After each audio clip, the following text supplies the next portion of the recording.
Olá, sejam bem-vindos. Eu me chamo Isabelle Murilos Barancelli, sou do Centro Fraternidade Espírita Esperança, aqui de Getúlio Vargas, e hoje vou estar realizando então essa atividade com vocês. E o tema que eu trarei para a nossa reflexão é Destruição e Miséria, do livro Fonte Viva, de Chico Xavier, pelo Espírito de Emmanuel, o capítulo 27. E nós vamos refletir sobre uma mensagem profunda inspirada na carta de Paulo aos Romanos, que está lá no capítulo 3, versículo 16, que diz assim: em seus caminhos há destruição e miséria. E a primeira pergunta que eu quero trazer para nós pensarmos é: o que é destruição e o que é miséria? Muitas vezes nós pensamos em guerras, em doenças, em fome ou na carência material. Mas Emmanuel aqui nessa passagem vai nos trazer um significado muito maior, porque a destruição da qual ele fala não se trata da destruição do corpo e não é a miséria da falta de pão. A destruição mais dolorosa que nós vamos olhar nesse momento é a falta da esperança, é a destruição da esperança. E a miséria mais amarga da alma é quando nós nos afastamos da confiança em Deus. As grandes misérias humanas, que não se tratam de questões materiais e apenas aqui do nosso contexto físico mais concreto, mas na verdade está relacionada a todas as virtudes do ser humano.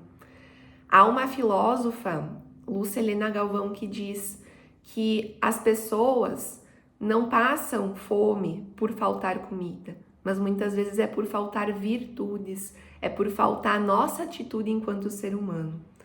E a pergunta inicial que nós temos que fazer para cada um, de forma interna: o peso maior está fora de nós ou dentro de nós? Esta miséria e destruição que Paulo traz está dentro de nós ou está fora de nós? No livro Caminho, Verdade e Vida, Emmanuel também nos traz, através da psicografia de Chico Xavier, a seguinte frase: a maior miséria não está na escassez dos recursos materiais, mas no coração de quem perdeu a fé. Percebam, no coração de quem perdeu a fé. A maior destruição não é a das cidades, e sim a da esperança que se apaga na alma. Porque onde há fé e confiança, mesmo entre ruínas, floresce de novo o jardim do Espírito.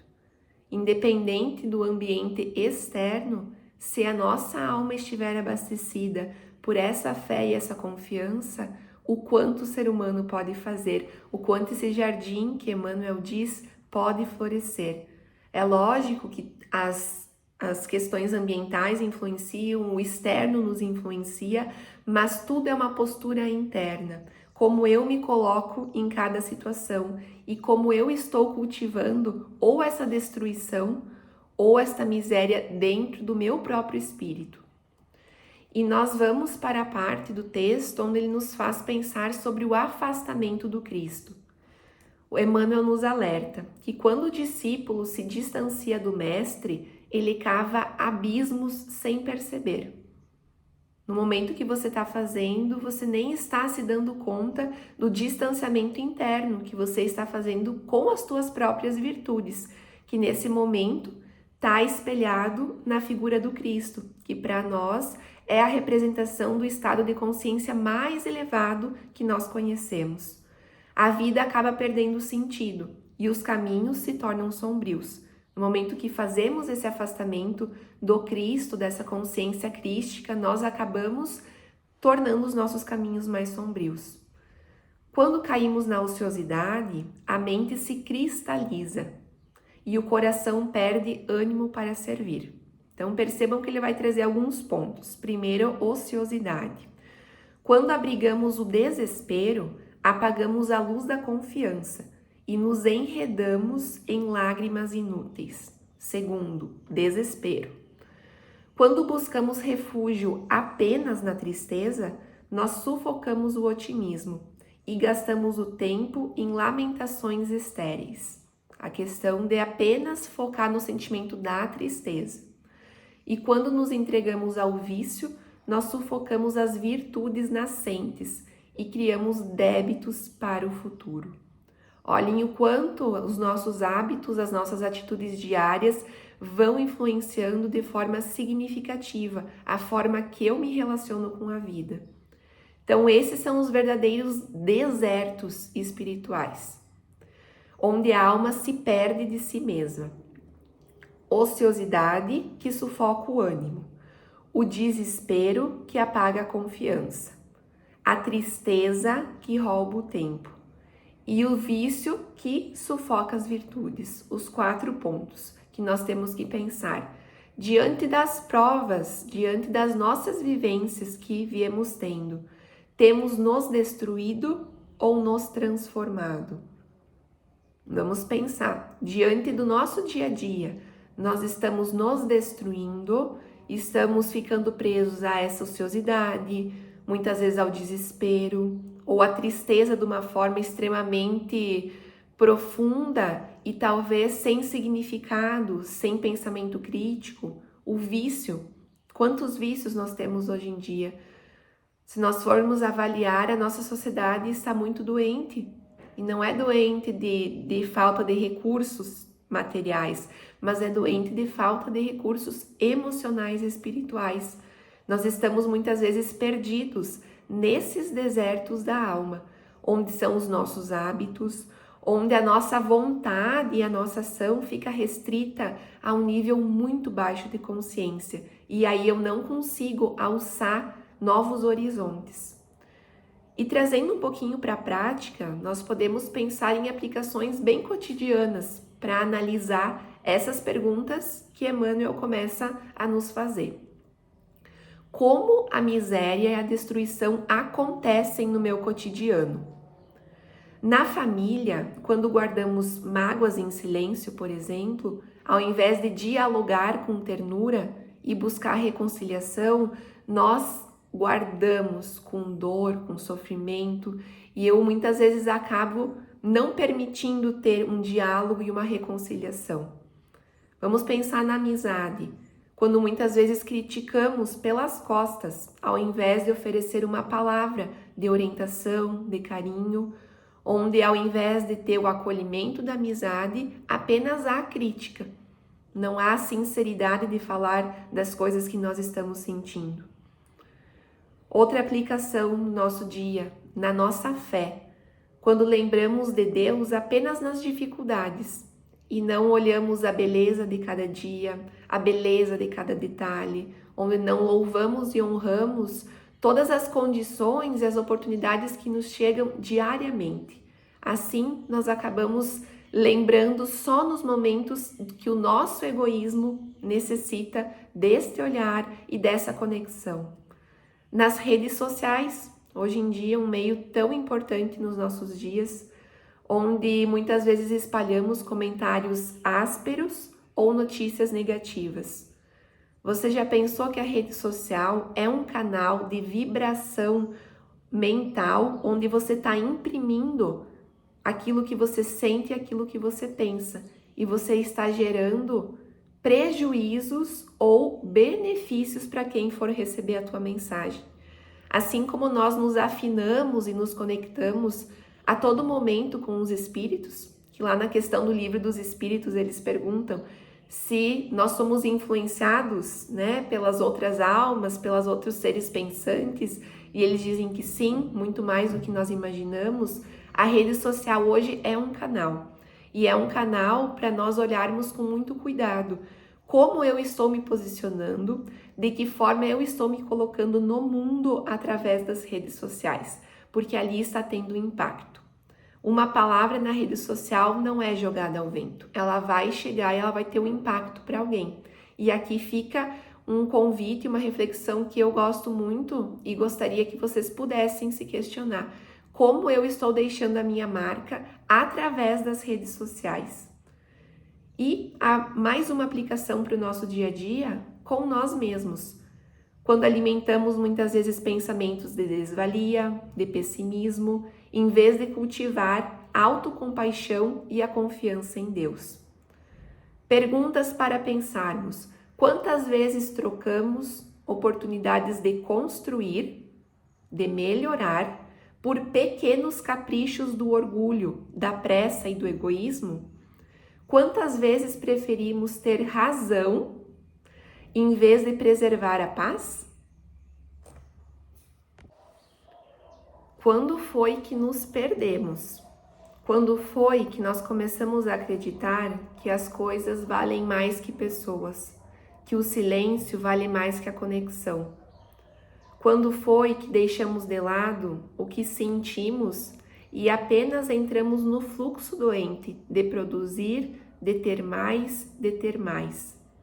Quando foi que as nossas dores emocionais foram sufocadas e começamos a acreditar ser normal alguém não ter recursos para sobreviver, enquanto outros gastam os seus recursos achando que vivem? Quando foi que começamos a abusar do nosso tempo, dos nossos limites?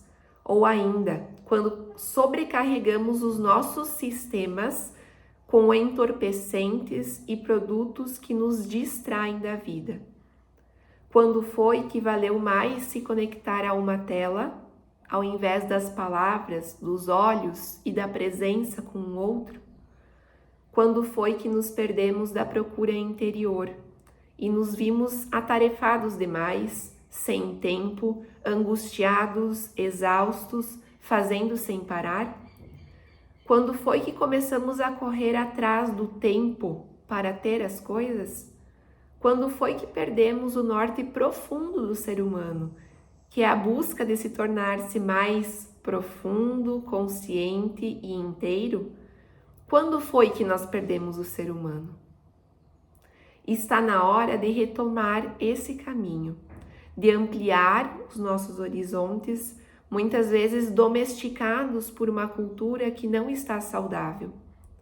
Uma cultura que nos incentiva a ganhar e a produzir coisas. Está na hora de olhar para o que realmente tem valor. Bem, se isto não for feito, chegará um dia que o maior arrependimento será ter gasto todo o nosso tempo em vão. A escolha é nossa. Esse é um texto reflexivo, escrito para nós pensarmos o que estamos fazendo com o nosso tempo, como estamos aplicando a miséria, a destruição ou a construção de princípios maiores na nossa vida, e a escolha sempre é nossa. Há uma história que metaforicamente vai nos representar um pouquinho desta visão de vida que nós queremos e precisamos construir, que é a história do prisioneiro e da janela. Então havia um homem preso em uma sala úmida e fria. Ao lado dele existia um outro companheiro de infortúnio. Um deles passava o dia reclamando, olhando para as paredes e murmurando: eu só vejo sujeira, pedra, escuridão. A minha vida é uma desgraça. O outro, porém, preferia ficar junto a uma pequena janela com grades. Ele passava horas ali, contemplando o céu e dizia: como é belo esse céu azul, como é bom ver as aves livres. Ambos estavam na mesma prisão. Ambos estavam no mesmo ambiente, mas viviam em realidades diferentes. Um trazia a destruição e a miséria dentro de si. O outro, mesmo estando preso, carregava a esperança e confiança em Deus.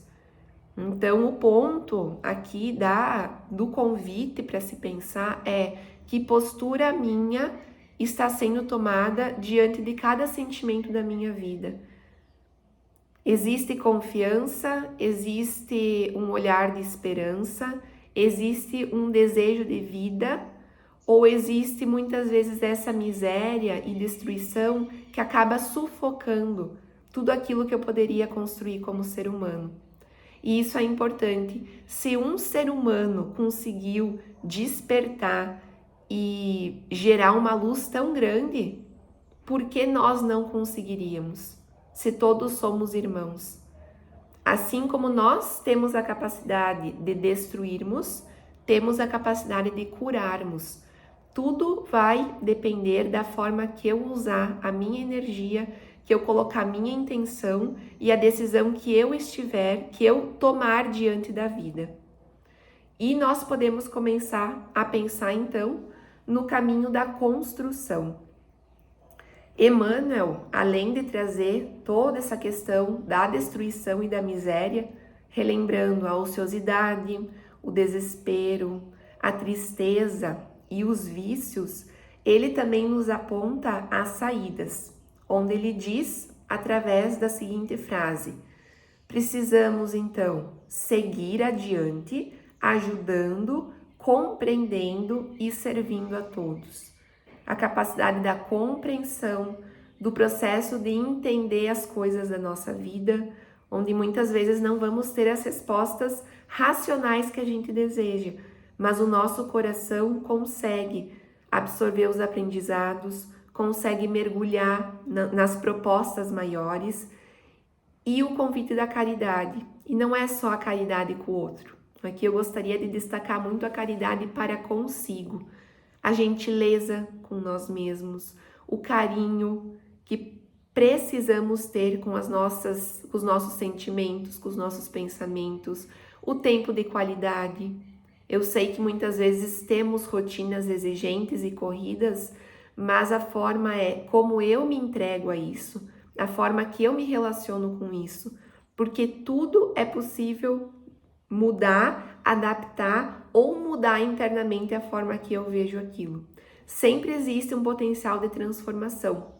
Esse é o grande diferencial do ser humano, pensando em toda a criação de Deus. Nós somos os seres inteligentes da criação, que temos o livre-arbítrio, que temos a capacidade de transformar nós e assim influenciar o outro de uma forma muito bonita. Quando acendemos uma luz, muitas luzes podem serem acesas ao nosso redor. Tem a médica Ana Cláudia Arantes, que ela fala a seguinte frase, que vaca é vaca, boi é boi, borboleta é borboleta, mas ser humano é só nós. Ser humano, nós somos um verbo, eu não sou uma coisa estática ou pronta, nós somos um ser em desenvolvimento. E esse é o grande convite da evolução, que é o que o Espiritismo nos traz também, podermos evoluir todos os dias. Eu nunca vou chegar num ponto onde aquilo já me basta, no sentido de eu sei tudo, mas o conhecimento, a transformação interior é sempre um movimento que vai acontecendo dentro de nós. É um caminho contínuo de transformação. E a cada dia, se nós formos pensar, a vida nos convida a semear esperança nos pequenos atos do dia. Seja com um abraço, seja com uma palavra, seja relembrando algo com alguém, podendo ser gentil em algum momento, conseguindo trazer um conforto, um alívio, seja para o outro ou para a minha própria vida, podendo resgatar essa gentileza que existe dentro de nós como seres humanos. Viver com o Cristo é mais do que professar crenças, mas é traduzir o Evangelho em gestos vivos.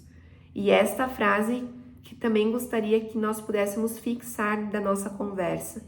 Viver com o Cristo é mais do que professar crenças.